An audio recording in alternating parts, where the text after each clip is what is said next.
Pour la première fois depuis le dépôt de son projet de loi C-13 sur la réforme de la loi sur les langues officielles, la ministre Ginette Petitpas-Taylor se dit ouverte à y apporter des changements.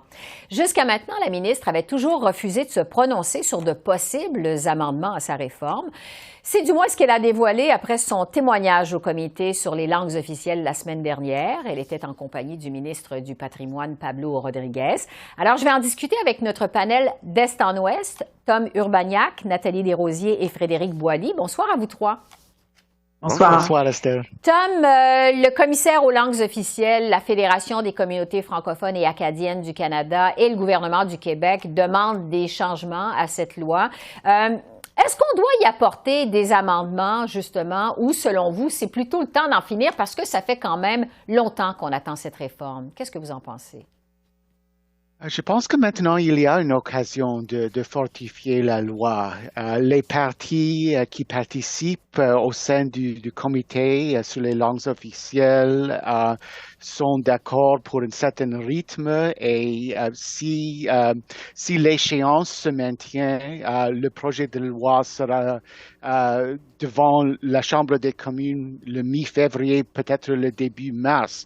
Alors, on a des occasions et il y a des recommandations très, très constructives qui ont présenté, par exemple, le commissaire aux langues officielles, la FCFA.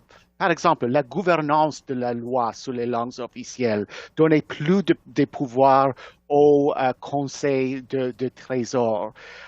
Les clauses dans la loi pour faire en sorte que les ententes de financement fédéral, provincial auront des clauses contraignantes à propos des services en langue française. On peut faire ces amendements-là et dans notre système, c'est très, très facile pour un gouvernement lui-même de présenter des amendements et de faire passer ces amendements-là par la Chambre des communes. Donc, ça vaudrait la peine, comme vous dites. Frédéric, pendant sa comparution devant ce comité sur les langues officielles, la ministre Petitpas-Taylor a essuyé quand même des critiques du député Mario Beaulieu du Bloc québécois.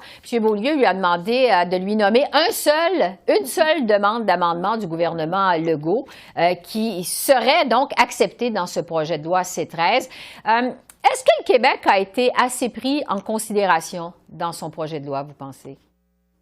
Bon, d'abord, en ce qui concerne la réponse de Mme Petitpas-Taylor ou la non-réponse de Mme Petitpas-Taylor, elle peut se comprendre parce que je pense qu'il y a un choc ici d'approche entre ce que veulent faire les libéraux et ce que demande le Bloc québécois. Il faut bien se souvenir que lorsque le projet de loi a été présenté en mars 2022, déjà Yves-François Blanchet disait que la loi sur les langues officielles ne devrait même pas s'appliquer au Québec et que c'est le Québec qui devra avoir tous les pouvoirs en cette matière. Donc, à quel point on peut arriver à trouver des points ou des dimensions où on peut s'entendre entre ce que demande le Québec et ce que veut faire le gouvernement libéral? J'ai des gros doutes sur à savoir qu'on puisse trouver des endroits où il pourrait y avoir des amendements. Donc, pour répondre à votre question, à savoir si le Québec a été traité adéquatement dans tout ça, ben ça dépend de l'optique qu'on préconise. Si c'est pour protéger le français à l'extérieur du Québec, ben on pourrait dire que ça, c'est l'objectif premier du gouvernement libéral et donc on va assez loin. Mais aller du côté des demandes du Québec et de faire en sorte que la loi 101 soit plus importante, je n'ai pas l'impression que ça, on va pouvoir arriver à trouver un terrain d'entente. Oui, c'est pas évident, effectivement. Nathalie, une des demandes qui revient souvent, notamment par la FCFA, mais aussi par le Parti conservateur ici à Ottawa, c'est de faire du Conseil du Trésor l'unique agence responsable de la mise en œuvre de cette loi. Bon, en ce moment, la mise en application est partagée avec Patrimoine Canada. Est-ce que ça doit se retrouver dans la loi, ce changement, vous pensez? C'est intéressant de voir pourquoi est-ce que le Parti conservateur et pourquoi la Fédération des communautés francophones et acadiennes veulent cet amendement-là. La Fédération, depuis le début, a toujours dit qu'elle veut un seul interlocuteur, mais ce qui est important, elle veut une seule agence et avec autorité d'exiger des résultats. Là, c'est pas juste l'idée d'avoir seulement un groupe de fonctionnaires qui s'en occupe, mais aussi qu'il y ait l'autorité d'exiger des résultats. Pour le Parti conservateur, ben, c'est un petit peu moins clair exactement pourquoi. Je pense qu'en général, ce ne sont pas des grands supporters là, du ministère du Patrimoine canadien, surtout dans la façon dont il s'objecte au mandat de Radio-Canada, au CBC et tout ça. Mais je pense qu'il faut bien retenir que ce qui est important, c'est pas qui fait quoi, c'est vraiment est-ce qu'ils ont l'autorité d'exiger des résultats. Et souvent, on peut penser là, que le Conseil des trésors a peut-être plus de poids et plus d'autorité contraignante, mais je dirais de tous les amendements possibles, certainement, les pouvoirs du commissaire aux langues officielles sont probablement un peu plus importants, selon moi, mais on verra. Parlons-en justement du rôle du commissaire aux langues officielles. On apprenait la semaine dernière que près de la moitié des enquêtes du commissariat aux langues officielles n'ont rien donné l'an dernier parce que des institutions fédérales n'ont pas jugé bon effectuer des changements. Frédéric, est-ce que ça prouve qu'il y a justement un problème avec les pouvoirs du commissaire? Oui, à mon avis, même si la réponse du commissaire a été très diplomatique, laissant entendre que peut-être que c'est une année exceptionnelle parce qu'il y a eu beaucoup de plaintes, notamment considérant la nomination de la gouverneure générale, mais il en demeure pas moins que c'était un problème qui était soulevé auparavant et que précisément dans le projet de loi de modernisation de la loi sur les langues officielles, il y a justement des accords de conformité qui sont prévus et qui accorderaient au commissaire un peu plus de pouvoir. Pas autant que certains l'auraient voulu, mais il y a quand même des sanctions administratives ou des sanctions pécuniaires pour certains qui sont prévus. Et donc, il y aurait quand même un peu plus de mordant pour le commissaire et donc d'avoir un peu plus de pouvoir. Oui, Tom, est-ce que vous pensez que ce que le gouvernement fédéral propose justement de faire pour renforcer les pouvoirs du commissaire, ça va permettre d'inverser la tendance? Jusqu'à un certain point, et je note que le commissaire, M. Théberge, lui-même a dit que les nouvelles pouvoirs qui se trouvent dans le projet de loi C13 aideront son bureau et ses successeurs à faire suite à des recommandations. C'est vrai qu'il y a une baisse très, très importante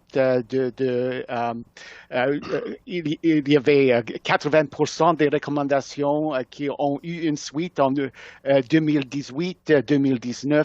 Voilà, l'année dernière, c'était seulement 57%. Mais il y a un autre problème et il y a des limites aussi jusqu'à quel point le commissaire pourrait agir.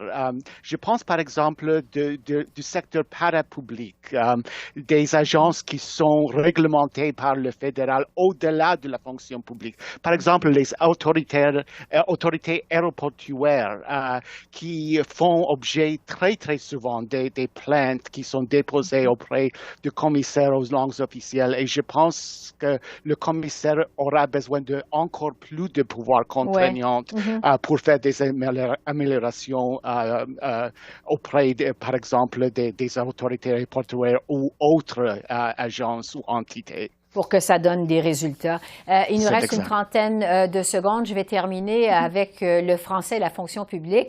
L'utilisation du français au travail est en baisse au sein de la fonction publique fédérale, alors que l'anglais progresse. Selon des données de Statistique Canada, l'usage principal du français au travail chute de 2 %, a chuté de 2 % en 5 ans, tandis que près de 82 % des travailleurs utilisent d'abord l'anglais, et ça, c'est une hausse. Bon, il y a un porte-parole syndical qui a réagi en disant que la première langue de la fonction publique, c'est l'anglais, que la deuxième langue de la fonction publique, c'est le bilinguisme et que la troisième langue, finalement, c'est le français. Nathalie, est-ce que vous partagez ce constat-là? Au Canada, il y a deux principes dans la promotion des droits linguistiques. Il y a la promotion du bilinguisme. On veut que plus de personnes soient bilingues parce que si on est une langue minoritaire, on a besoin que des gens de la majorité la comprennent. Alors ça, c'est un principe. Et l'autre principe, c'est le principe de l'égalité entre les deux langues, entre le français et l'anglais. L'égalité non seulement de statut, mais l'égalité d'usage. Alors, on a un peu de progression sur le bilinguisme, l'accroissement du bilinguisme, mais souvent on a peur que ce soit seulement les francophones qui soient en train de devenir de plus en plus bilingues. Et on a une perte là, au niveau du succès de notre deuxième principe qui serait l'égalité d'usage ou l'égalité de statut. Oui, parce que l'utilisation du français est en baisse. Alors, Tom Urbaniak, Nathalie Desrosiers et Frédéric Boily, merci beaucoup. J'en profite pour vous souhaiter de joyeuses fêtes. Merci, au revoir. Au revoir. Merci à vous, Esther. Joyeuses fêtes.